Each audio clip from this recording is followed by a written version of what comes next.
सती माता सब कुछ अपने साथ ले गई? क्या सब कुछ अपने साथ ले गई सती माता? सब कुछ अपने साथ ले गई। माता अपने साथ सब कुछ ले गई। माता हमको अनाथ कर गई। अब हमारे कौन भोजन की चिंता करेगा? अब कौन हमारे सोने जागने की चिंता करेगा? हे माता, हमसे बिछड़ने से पहले तलकिए तो सोचा होता। इन शिवगणों का कौन ध्यान रखेगा? इस नदी का कौन ध्यान रखेगा? इस पृथ्वी का कौन ध्यान रखेगा? भगवान शिव शंकर की कौन चिंता करेगा? हे माता, हे माता। माता ने कदाचित प्रभु का वो विरहाकुल रूप देखा होता तो वास्तव में पछतावा होता कि वो प्रभु इच्छा विरुद्ध दक्ष महल क्यों गई? ना वहां जाती, ना विनाश लीला होती और न कैलाश सूना होता। हे माता, अब हम अनाथ किसकी ममता की छांव में पलेंगे? नारायण नारायण नारायण नारायण नारायण। तुम सब देवी सती को अत्यंत प्रिय हो। यदि इस प्रकार अश्रु बहाते रहे तो देवी सती को और भी कष्ट होगा। शांत हो जाओ, शांत हो जाओ। नंदी, तुम समझाओ इन सबको। हे देव ऋषि, मातृवियोग बड़ा कठिन होता है। हमें तो ऐसा लग रहा है इस कैलाश के पथराए हुए शरीर पर अब जीवन नहीं, स्मित कभी नहीं खेलेगी, कभी नहीं। हम सबको मृत्यु के भयावह अंधकार में ही जीवित रहना पड़ेगा। नंदी, ऐसा नहीं होगा। तुम सब देखोगे, एक दिन कैलाश पूर्व जैसा ही हो जाएगा। मौन को स्वर मिलेंगे, रुदन को मुस्कान। नारायण नारायण। हे देव ऋषि, क्या माता सती यहाँ किसी चमत्कारिक रूप से पुनः प्रकट होंगी? माता सती गई कहाँ है जो आप लोग उनके पुनः प्रकट होने की बात कर रहे हैं? माता सती शिवजी की लीला मात्र थी। माता सती का सत्य रूप शक्ति का है जो सदा शिवजी में समाई रहती है। किंतु उनका वो रूप हमें कहाँ दिखलाई देगा? हमें तो अपनी वैसी ममतामय माता की आवश्यकता है जिन्हें हमने खो दिया है। शांत हो जाओ नंदी, शांत हो जाओ। शिव संगिनी पुनः प्रकट होंगी। कैलाश पुनः जीवित हो उठेगा। सत्य है, किंतु कब देव ऋषि? ये तो देवादिदेव भगवान भोलेनाथ ही बता सकते हैं। भगवान तो ध्यान में लीन रहते हैं, उनको हमारी भी चिंता नहीं है। उनसे ये कैसे पूछा जाए कि हमें हमारी माता पुनः कब प्राप्त होंगी? धैर्य रखो शिवगणों, धैर्य रखो। जैसे ही भगवान शिव का ध्यान टूटे, आप शीघ्र ही उनसे ये प्रश्न पूछ लेना। प्रभु के ध्यान आसन की ओर तो जाने का साहस भी नहीं होता। वहीं तो माता बैठी रहती थी, उनके चरणों के निकट पुष्प चढ़ाती थी, उन्हें निहारा करती थी। वहां जाते ही हमें सती माता की स्मृतियां। नंदी, शांत हो जाओ। हे देव ऋषि, आप ही किसी उपाय से प्रभु से ये रहस्य उद्घाटित कराइए ना। वो कदाचित आपको बता भी देंगे। उचित है, मैं प्रयास करता हूं। शिव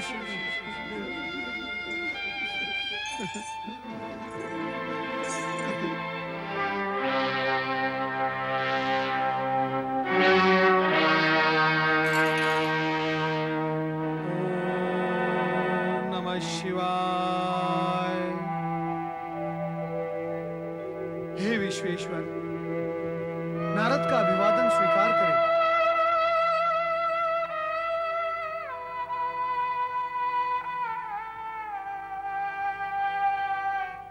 हे शिवशंकर, नारद का प्रणाम स्वीकार हो। हे महादेव, महादेव, मैं बड़ी आशा लेकर आपके पास आया था। हे महादेव, मेरी आशा के साथ साथ आपके प्रिय शिवगणों की आशा का तार भी जुड़ा हुआ है। यदि आप एक बार अपने नेत्र खोलकर माता सती के विरह में रोते हुए, अश्रु बहाते हुए शिवगणों को देख लेते, तो आपका मन भी मेरी तरह द्रवित हो उठता। तो उचित है आप मेरी नहीं सुनेंगे, ना सुने, परंतु मैं निराश मन होकर आपसे दो शब्द सुनने की आशा में यहां वहां भ्रमण करता रहूंगा। नमः शिवाय, ओम नमः शिवाय। हे नारद, हमारे परम भक्त होकर क्या तुम ये भी नहीं जानते कि कैलाश से कोई निराश मन नहीं होता?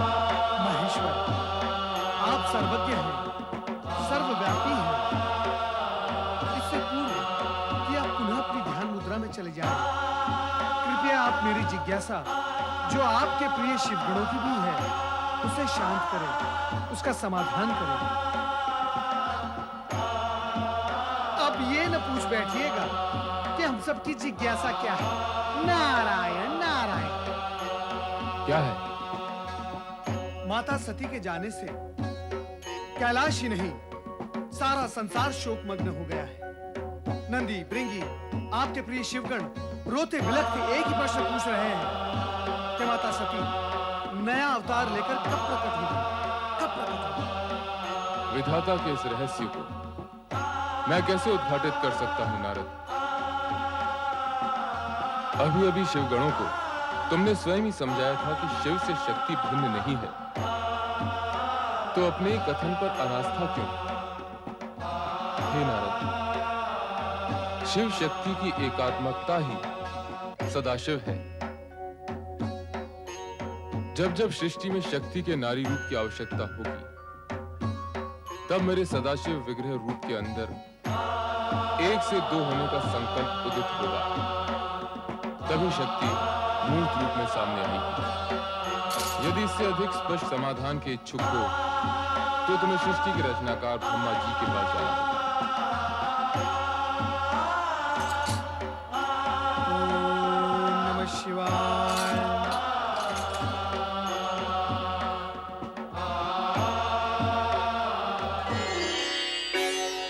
कुछ भी स्पष्ट नहीं हुआ। माता सती के आगामी अवतार के विषय में भगवान भोलेनाथ ने कुछ कहा? केवल इतना ही कि कदाचित परमपिता के पास इस प्रश्न का उत्तर हो। अतः शिवगणों, निराश होने की आवश्यकता नहीं। मैं परमपिता के पास जा रहा हूं। कदाचित तुम्हारे इस प्रश्न का उत्तर उनके पास हो। नारायण नारायण। अरे ओम नमः शिवाय, ओम नमः शिवाय, ओम नमः शिवाय। नारायण नारायण। परमपिता ब्रह्मा, माता सरस्वती अपने पुत्र नारद का प्रणाम स्वीकार करें। नारद, तुम यहाँ क्या जानने आए हो, ये मुझे भली भांति ज्ञात है, किंतु जिस विषय पर स्वयं शिवजी मान रहे गए, उसे मैं कैसे बता सकता हूँ?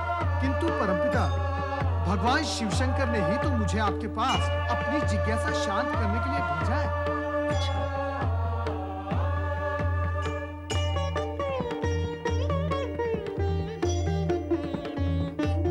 शक्ति नारी आकार लेंगी तो अवश्य, किंतु उसका एक विशेष उद्देश्य होगा। वो उद्देश्य क्या होगा? विधि के विधान और संसार के बीच जो छीना आवरण है, उसे समय से पहले उठा देने से अनर्थ हो सकता है पुत्र नारद। उचित यही होगा तुम इस प्रश्न को प्रश्न ही रहने दो